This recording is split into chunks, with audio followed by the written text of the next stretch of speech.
Python, bueno, lo revisen y todo el rollo. Y bueno, finalmente, un resumen de lo que vimos ayer fue básicamente que este ejercicio está muy mañoso en el sentido de que escogen un cuantil, ¿no? Que justamente es el 95%, que este cuantil pues, es menor al del 1 menos P, ¿no? Y en ese sentido, ahí no aplica la subaditividad. Si el nivel de confianza es mayor al 1 menos P, o al 98%, ya se convierte en medida subaditiva, ¿no? Justo la conclusión aquí es que el valor en riesgo tiende a ser subaditivo cuando alfa o 1 menos alfa tiende a 1, ¿no? Al 100%. Entonces, está cagado eso. Pero bueno, por eso está el Expected Shortfall, ¿no? Para no tener que utilizar igual cuantiles muy amplios. Aunque por ejemplo el crédito sí se llegan a utilizar, ¿no? Eh, bueno, aquí veamos este ejemplo del resumen de las medidas más comunes. No pérdida esperada, valor en riesgo, capital económico de diferencia y valor en riesgo condicional, ¿no? Veíamos todo el tema de factores de riesgo de mercado, por ahí me aventaba el chorro de que una función genérica podría ser esta, ¿no? Que siempre tiene tipos de factores de riesgo de mercado, el precio, la tasa de interés, el plazo de vencimiento y la volatilidad del subyacente, ¿no? Justamente la volatilidad del precio del subyacente. Eh, Veíamos lo que son acciones, ¿no? Y por ahí comentábamos, bueno, finalmente que hay acciones públicas y privadas, ¿no? Públicas, ya saben, son las que cotizan en alguna bolsa de valores, ¿no? Y tienen precios públicos, y privadas, pues son de cualquier empresa que emite. Y decíamos que el factor de riesgo de este factor de riesgo pueden ser muchísimas factores, ¿no? O sea, o el giro de la empresa, sus ganancias, el contexto geográfico, político, etcétera, ¿no? Veíamos también el tipo de cambio, que decíamos que dependía más del movimiento de política monetaria y que finalmente lo que nos interesaba a nosotros era cómo se calcula tanto acciones, tipo de cambio y materias primas. Eh, pues la evaluación es igual, monto de inversión por el precio, ¿no? Y justo lo interesante acá pues, es el factor de riesgo del factor de riesgo.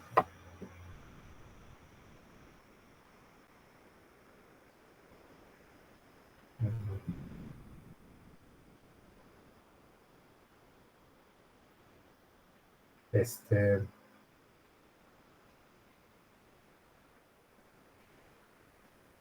y bueno, tasas de interés. Aquí mencionábamos y hacemos un hincapié en el tema de las curvas de cupón cero, ¿no? Que finalmente se construyen y que dependiendo del tipo de instrumento de tasa de interés, pues era la valoración, y aquí poníamos básicamente ejemplos muy básicos de valoración. Este es el cupón cero. Sin pedos, este puede ser el del CETE y este puede ser el de un mono M, ¿no? Eh, entonces, aquí sí es importante tener en cuenta eso y separar que justamente el tasa de interés que depende, o el factor de riesgo es una curva, ¿no? Eso ahorita lo vamos a ver más adelante. Y bueno, la volatilidad explícita, bueno, se le llama implícita porque finalmente se obtiene de la volatilidad implícita de la oferta de demanda de instrumentos financieros, perdóname, exclusivamente de opciones. Eh, y ya en la evaluación, pues finalmente sabemos que está explícita la volatilidad, ¿no? Entonces es un factor de riesgo que justamente depende de instrumentos derivados, sobre todo opciones, ¿no? Swaptions, etc. Y que lo que se construye es superficie de volatilidad, donde sus ejes son plazo de vencimiento, qué tan alejado está el strike del spot y básicamente es el cociente, ¿no? Es cociente de spot entre strike, entonces puede ser negativo, ahí depende, puede ser -1, -0.5, o sea, entre 0.5 y 0, entre 0 y 0.5 y 1, ¿no? Entonces sí depende mucho de tan alejado y la volatilidad. Entonces, y hacemos un resumen, ¿no? De todo lo que revisamos ahí. Entonces, moviéndonos hacia adelante, aquí la verdad es que no va a parar mucho. Ya saben cómo se calcula un rendimiento, ¿no? Y bueno, el rendimiento simples y continuos, ¿no? Aquí está la fórmula y básicamente es el valor actual menos el valor anterior entre el valor anterior, ¿no? El simple y la composición continua es el logaritmo natural del valor actual entre el anterior. Justo aquí pongo t menos tau para saber el rendimiento en tau de unidades de tiempo a medir, ¿no? Pueden ser minutos, pueden ser segundos, pueden ser horas, días, semanas, meses, años, o sea, ¿no? Entonces, creo que ya lo saben. Y por ahí hay una anécdota cagada que tengo un amigo que estudiaba ahí en ciencias y fue conmigo en la maestría. Y el güey se le ocurrió meterse a la maestría analítica de la náhuatl. Y por ahí le decían que el rendimiento era al revés, ¿no? Que justamente era XT menos tau menos XT entre XT, ¿no? Era como, no,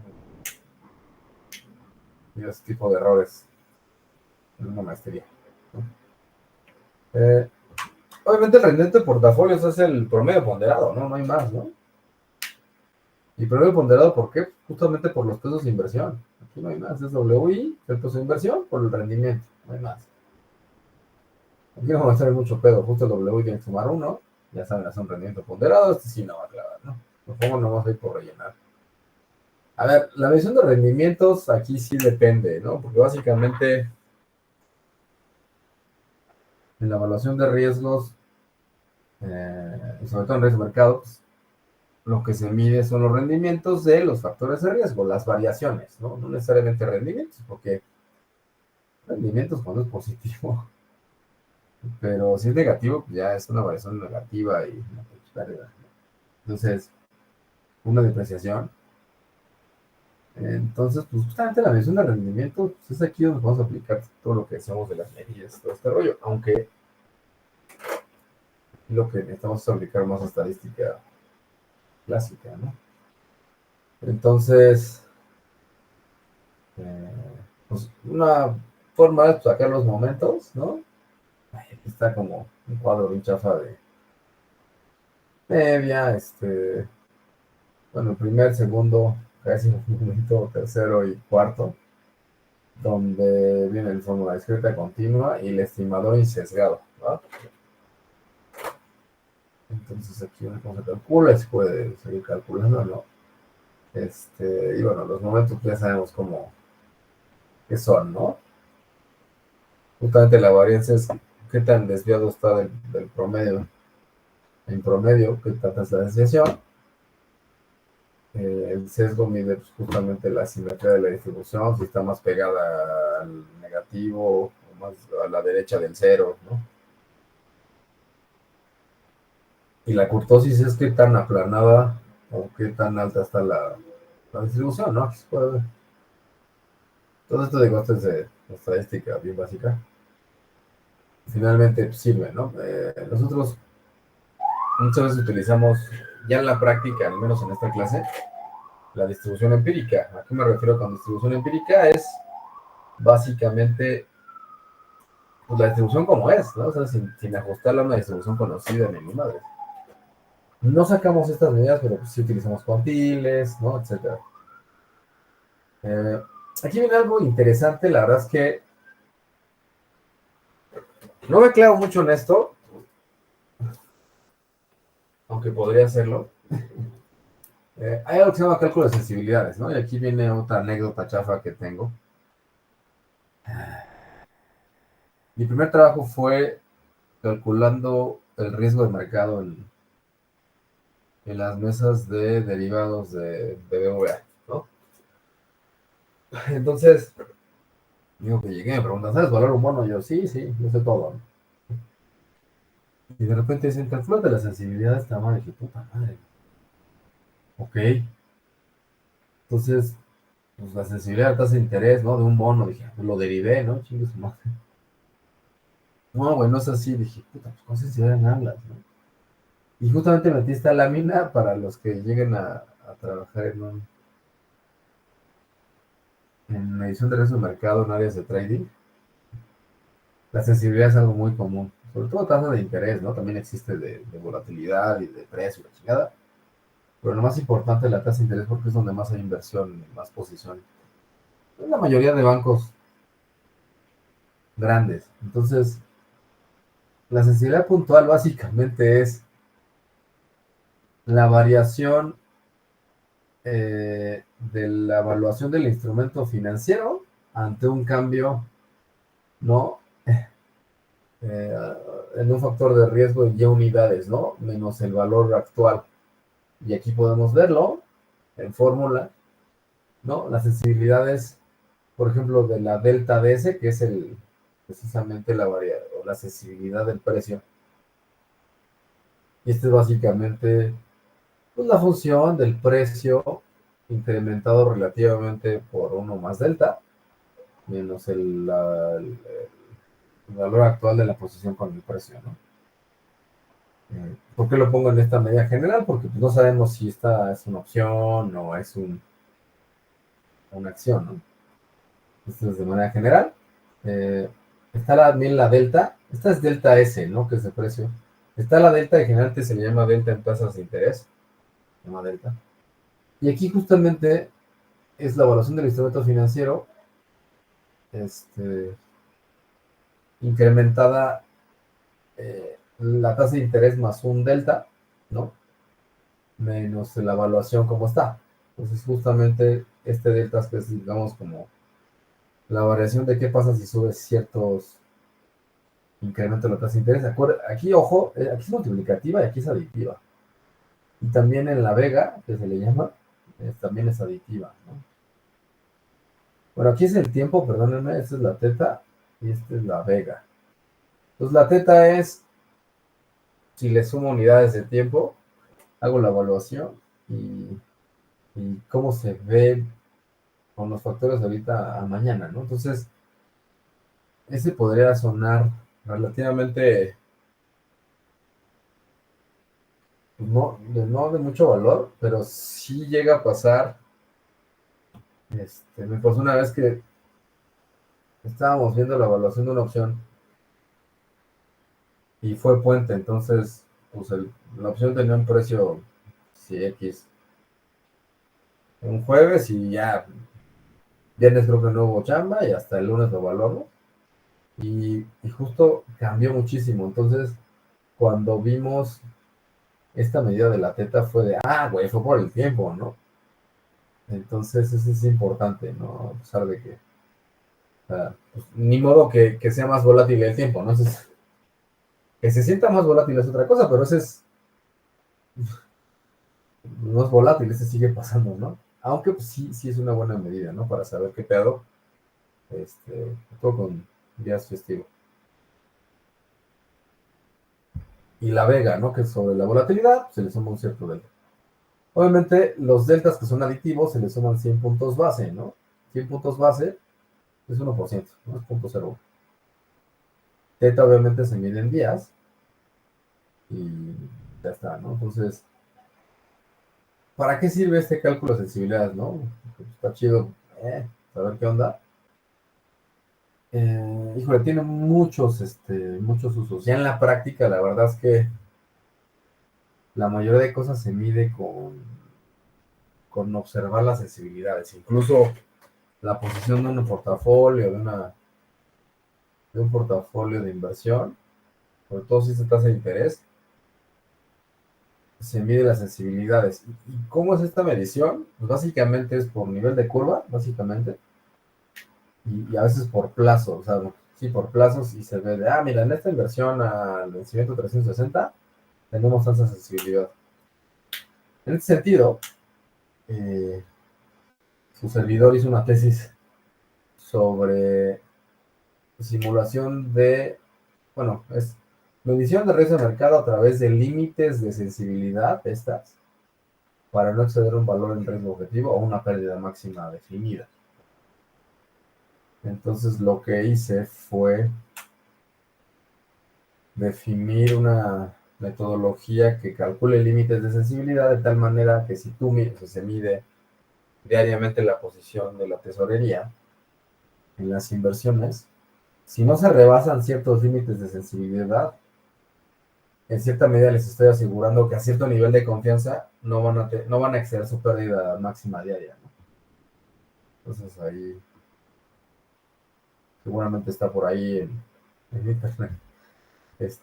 Bueno, en la UNAM, en la biblioteca, me pueden consultar. Y también pinche mal escrito, pero básicamente es eso. Y eso, o sea, eso sigue siendo vigente, ¿no? A pesar de que me titulé hace 15 años, sigue estando vigente, y es muy utilizado, ¿no? Finalmente hay otra cosa que se llama riesgo base. Riesgo base básicamente es la cobertura de tasa de interés que tienen dos curvas. ¿A qué me refiero con esto? Es que a veces que ya en la práctica, en las inversiones,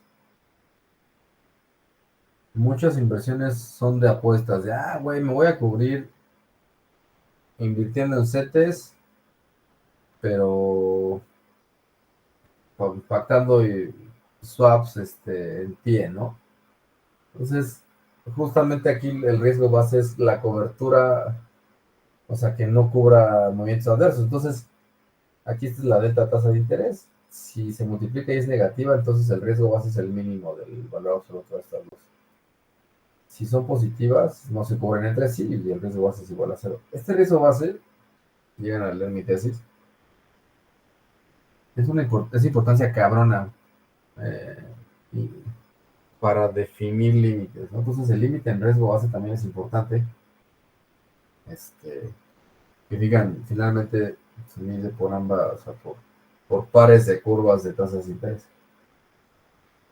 Entonces, digo, todo esto está chido, está interesante y esto es muy aplicado, ¿no? Esto sí es como se hace en la práctica. Como yo empecé en 2006 en eso, yo ya no trabajo en eso ahora, pero sigo teniendo muchos contactos ahí. Siguen midiendo las cosas exactamente igual que hace 15 años. Bueno, no más. Yo estuve del 2006 al 2008, entonces, imagínense. Vamos a decir, 16 años, 18, pues siguen haciendo las mismas cosas. Ok, si no tienen dudas, sigo avanzando.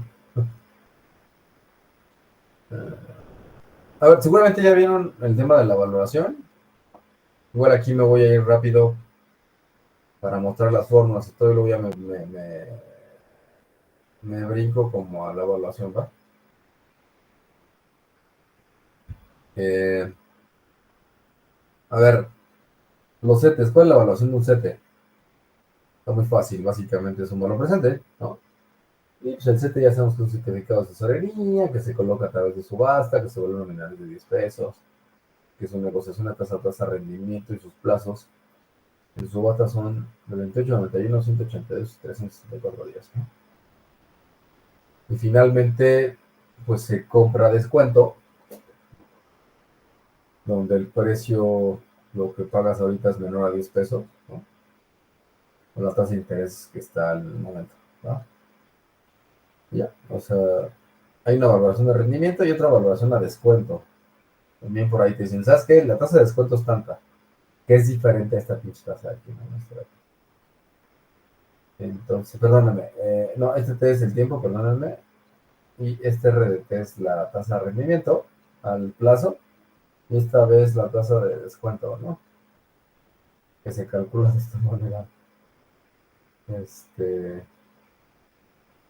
Entonces, finalmente son equivalentes, ¿no? Este es el más básico. Tenemos también la valoración de bonos de tasa fija, curva con cupón. Aquí me refiero a tasa fija, que finalmente, bueno, que el cupón se pacta como tasa fija, ese no es variable, y se calcula así, con una tasa fija. Entonces, estos bonos, bueno, en pesos existen los bonos M, que su valor nominal es de 100 pesitos, y también están los famosos UMS o los UMS, United Mexican States, que su valor nominal son $1,000. ¿No? No son tan, o sea, la verdad es que si te ves a CETES directos, esos no los emiten, si está, estas exclusivamente son para el mercado secundario, ¿no? Pero existen, o sea, los Zoom son muy recurrentes, muy requeridos. Los plazos en los bonos M sí son plazos ya, son inversiones a largo plazo donde empiezan en 3, 5, 7, 10 y hay pinches bonos M de 30 años, ¿no? De la misma manera también para los FUMS. Obviamente por subasta Banco de México, ¿no? Justamente también de ahí viene la, la curva tasa secundaria, que por un lado en los plazos cortos es con CETE y los plazos largos es con bonos M, ¿no? Y finalmente la negociación es la tasa de rendimiento, que es la subasta, y los intereses. Los intereses se pagan para los bonos M en 182 días. Cada 182 días te paga el cupón, ¿va? Y en los Zooms, 6 meses o anual, ¿no? Y la tasa puede ser revisable. Aquí es importante, cuando ustedes vean revisable, es que la tasa cupón varía cada periodo de pago de intereses, ¿va? Entonces, sí, ojo ahí, yo realmente nunca pongo, revisable, es tal. Entonces, sí lo menciono. Entonces, las tasas revisables son que, pues, literalmente son revisables cada que se paga un cupón, ¿va? Ahorita vamos a ver cómo se calculan las tasas variables. En esta evaluación de tasas fijas, y es tasa fija del cupón, que es esta justo. Esta es la función de valoración. Básicamente, esta es la tasa cupón, que es TC, tasa cupón, y esta es fija, o sea, se pacta desde el inicio. ¿Sabes qué, cabrón? Por cada 182 días te pago el 8 anual, ¿no? La cámara, va. ¿No? Pues durante el plazo, ¿no? 3, 5, 7, 30 años. Va. Y ese al final se trae valor presente. Y bueno, si el valor presente, pues es a través de la curva de tasa de interés. Esta sí varía, ¿no? Más el nominal que se trae la tasa a valor presente, ¿no? Eso sí ya lo vieron en matemáticas financieras, no van a meter mucho menos que alguien tenga valor. Y bueno, aquí este veces sí es el precio sucio, porque el precio limpio es cuando se le quitan los intereses de vengados. Ya lo veremos más a detalle. Y bueno, aquí trae sí justo el número de contratos, el nominal que es el bono de son 100, ¿no? El plazo acumulado en días, que es ¿no? Y el plazo cupón, que finalmente en el caso de bonos M son 182 días, ¿no? Y en este caso es importante mencionar el número de factores de riesgos que hay, ¿va? Y aquí sí necesito que un poco más, o sea, de concepto, bueno, creo que ya tengo su atención, pero es importante aquí porque ya lo vamos a ver justo cuando medimos el riesgo de mercado de esto. ¿Cuántos factores de riesgo se tienen en este instrumento financiero? Y la respuesta es que si se está midiendo o se está evaluando a través, o sea, el valor presente con la curva de tasa de interés de CETES, el número de factores de riesgo es es igual al número de cupones que se está trayendo, que se está pagando del bono M, ¿no? En este caso son N factores de riesgo, porque esta madre varía por cada plazo, ¿no? Pues es un factor de riesgo, que es variable, ¿no? Todo aquí es fijo. Entonces, ténganlo en cuenta. Ahorita vamos a ver un caso para la tasa yield, que ahorita les digo cómo funciona. Entonces, bueno, tasa fija de cupón es este. Ahora bien, esto es lo mismo, exactamente lo mismo, pero ¿qué pasa? ¿qué pasa? En lugar de utilizar la, la tasa de interés variable, en este caso, para hacer la evaluación del bono M, se utiliza una tasa fija y esa tasa fija se llama tasa yield. Observen bien esta función. Esta es la tasa, es justamente TN, que justamente este TN es la tasa de interés al vencimiento y es fija. Se fijan, es TN. Esta no varía con base en I, a la chingada. Solo varía con base en N. O sea, esta se fijan, es fija. Una forma es, en diferencia aquí, se fijan, es valor presente simple. Y aquí sí están llevando al valor presente, pero componiéndolo, ¿no? Componiéndolo con base en el plazo, entre el plazo, este,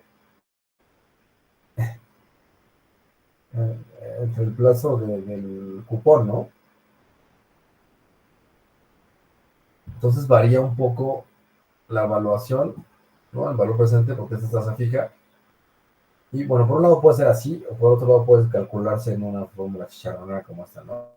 Porque justamente esta es una serie geométrica y al resolverse queda este pinche chorizo, ¿no? Entonces, los bonos M o los bonos tasa fija, si tenemos la tasa yield, podemos calcularlo sin pedos, o si tenemos la curva de tasas gubernamentales también se calcula. Ambas es totalmente válidas. Perdón, es esta y esta. Y una ventaja de calcularlo con la tasa yield es que aquí solo tiene un factor de riesgo, porque la yield sí es variable en el sentido de que pues, no es la misma yield hoy que la de ayer, ¿no? Entonces, aquí, a pesar de que son N cupones, nada más tenemos un factor de riesgo si se valora con la tasa yield, ¿no? Entonces, digo, esto va a quedar más claro ahorita que veamos el ejercicio, el ejemplo. Entonces, sí es importante que lo tengan súper en cuenta, ¿no? Todo este rollo. Y bueno, valoración de tasa variable con cupón.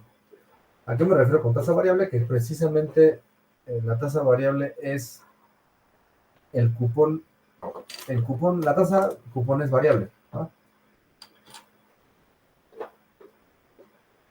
A diferencia de aquí, de este ejercicio, que justo el numerador es fijo, aquí es variable, ¿no? Entonces, aquí, ¿qué pasa? Pues este sí varía con base en ciertos factores, ¿no? Y ahorita les digo cómo se calcula esta tasa cupón, ¿no? Esta es variable, también con la que se trae lo que es variable. Aquí no existe tasa yield, justamente por lo mismo. Y es importante ver cuántos factores de riesgo se tienen en este instrumento. Es un bono con tasa cupón variable, ¿no? Entonces, un bono con tasa cupón variable que paga N cupones, tiene ya de por sí, del valor presente son N factores de riesgo, ¿no? Porque se traen a valor presente N flujos, ¿no? Y si la tasa cupón es variable, pues la sería variable N tasas cupones. Entonces es justamente para cada bono es 2 por el número de cupones que paga. Ahora, si es un portafolio de bonos de tasa variable, el número de factores de riesgo que tendría ese portafolio sería la suma de dos por n subíndice i hasta acá, ¿no? Suponiendo que hay acá cada uno con tasa variable, donde NI es el número de cupones que paga cada bono en específico. Vale. Esta pregunta casi siempre la van a examen.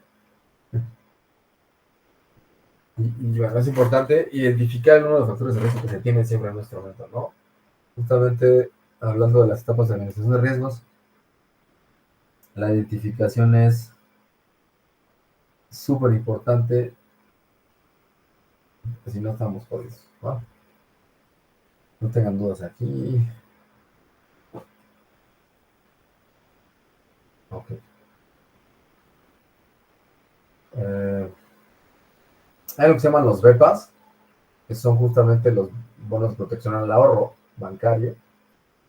Este lo emite el IPAB, el Instituto de Protección al Ahorro Bancario, que justamente el IPAB, por si no lo saben, es, no voy a decir así medio pendejamente, pero es como una aseguradora de los bancos. Si un banco quiebra,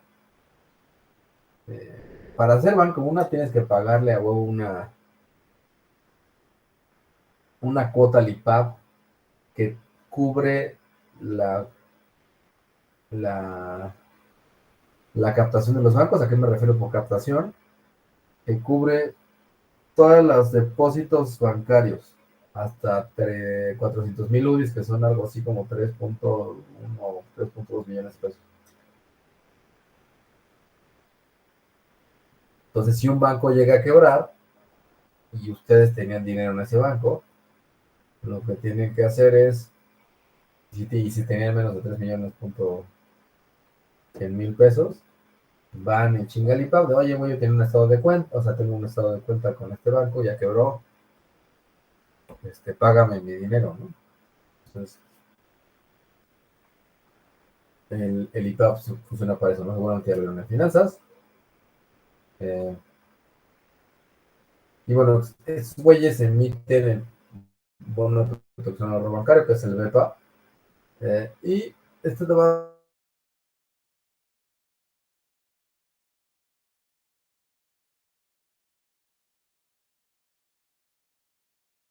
tasa de, no, de los CETES, que ya, pues eso ya existe. La sobretasa es como la tasa adicional que se le va a dar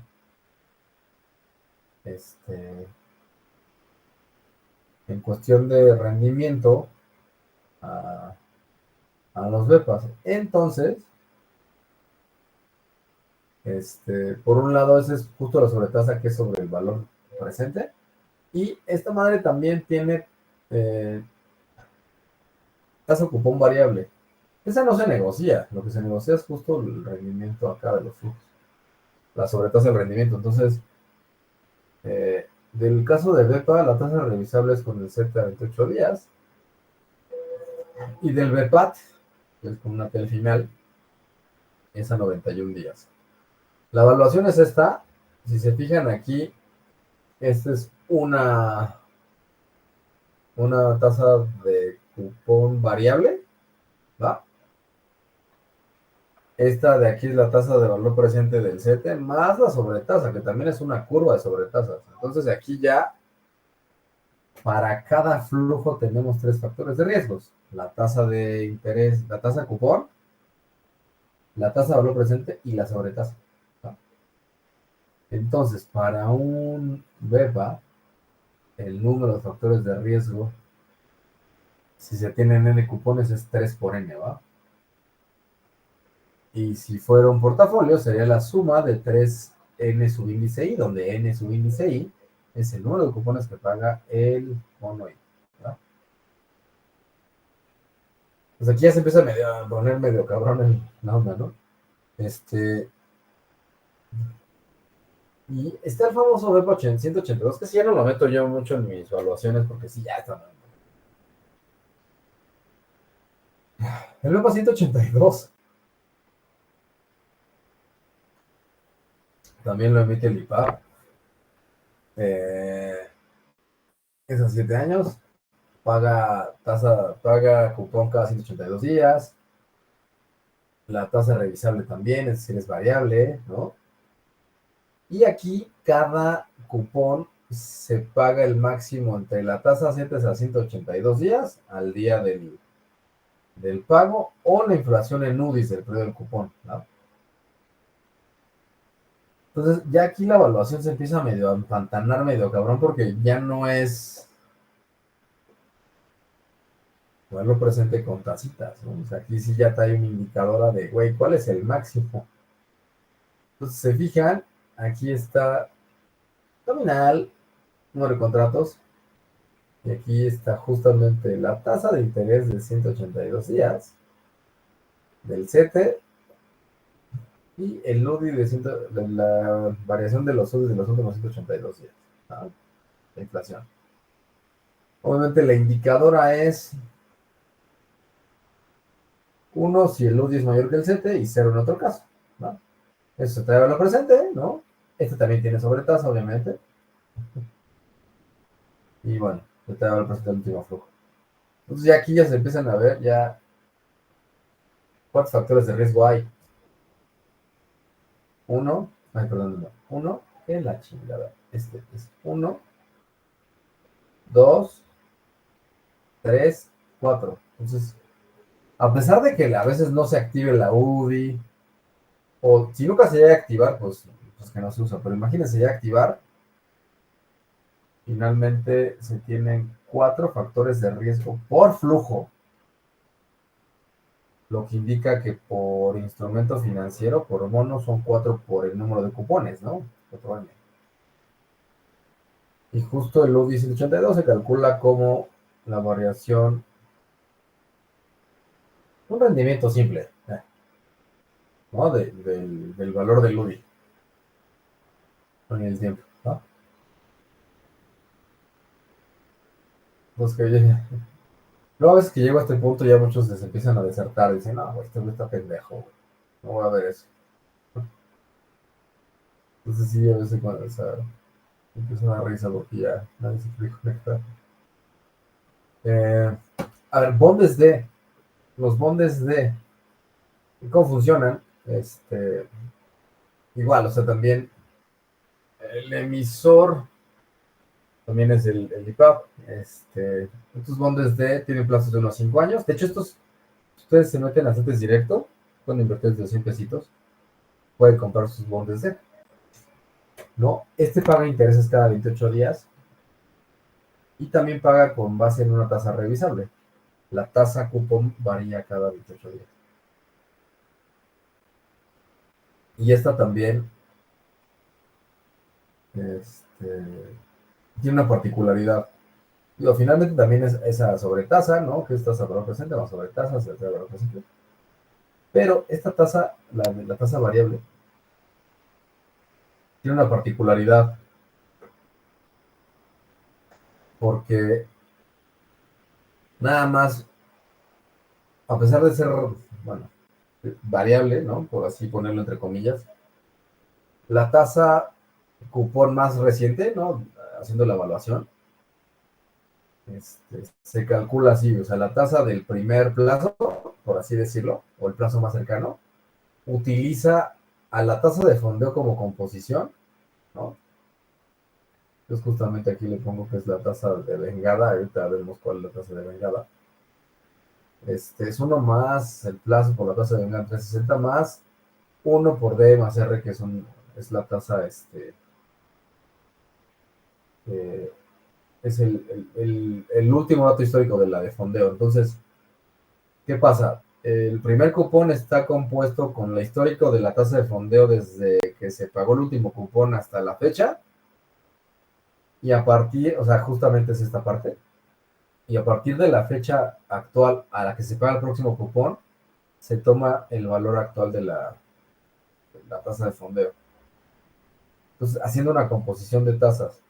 Esta tasa de vengada justamente es una composición de tasas históricas de la tasa de fondeo. Entonces, pues si se fijan, la composición de tasas es uno más el plazo por la tasa en 360, ¿no? Por uno plazo en la tasa en 360, todo menos uno, se lleva 360 entre D, que D básicamente es el plazo en este caso, 28 días, ¿no? Ya. Esto es para la primer cupón, o sea, para el cupón uno que está más cercano, que se va a pagar todo lento.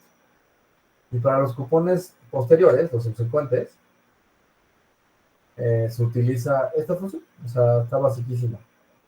Es el último valor conocido de la tasa de fondeo, ¿no? Elevado a la 28, bueno, uno más la tasa del último valor de la tasa de fondeo por días entre 60 a la 28 menos uno.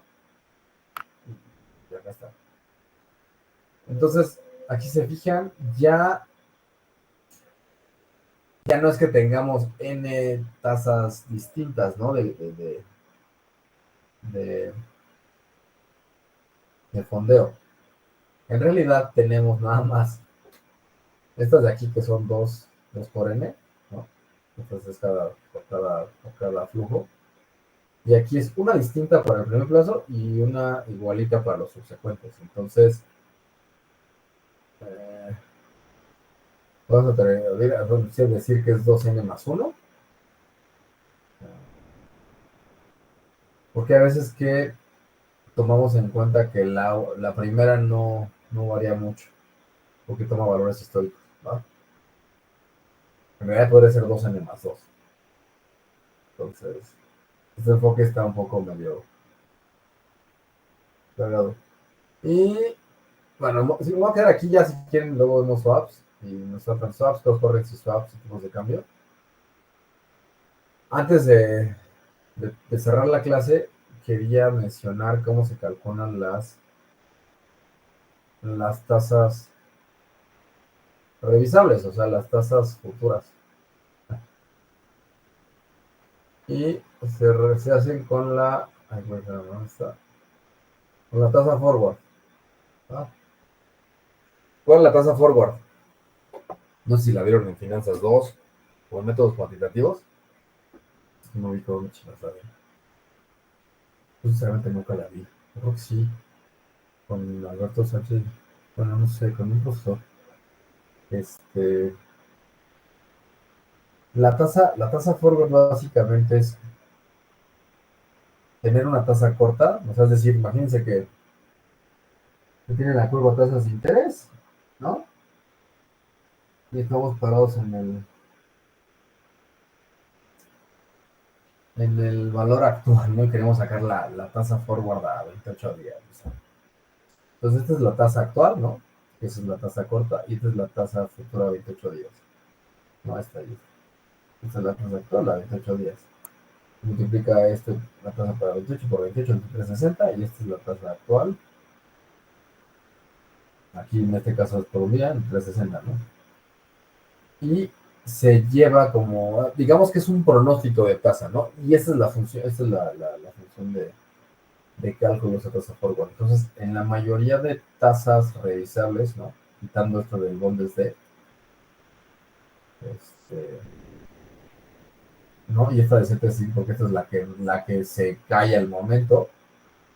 En estas, por ejemplo, en estas sí se calcula la tasa forward, ¿verdad? Entonces vamos a ver ejercicios de eso. El primer paso es en Excel, ¿no? Y el segundo ya es con una parte conmigo y una parte con Miguel, para hacer como las evaluaciones en R Python y Excel, que es como lo más básico. Ya, entonces, no se tengan dudas.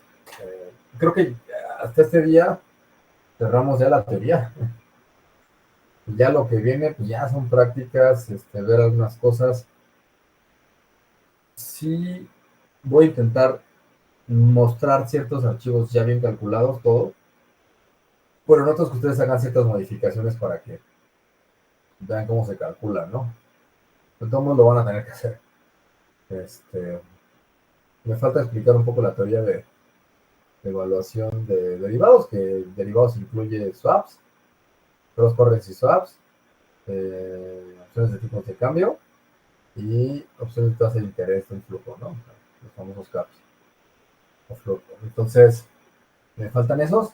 Creo que la próxima clase vemos básicamente evaluación de bonos, rapidísimo en Excel. Si nos da de cierta chance, vemos algo en Python. Y ya acabando eso, nos movemos rápido en chinga a evaluación de derivados, ¿no? Desde la teoría hasta la aplicación, ¿no? Eh, este,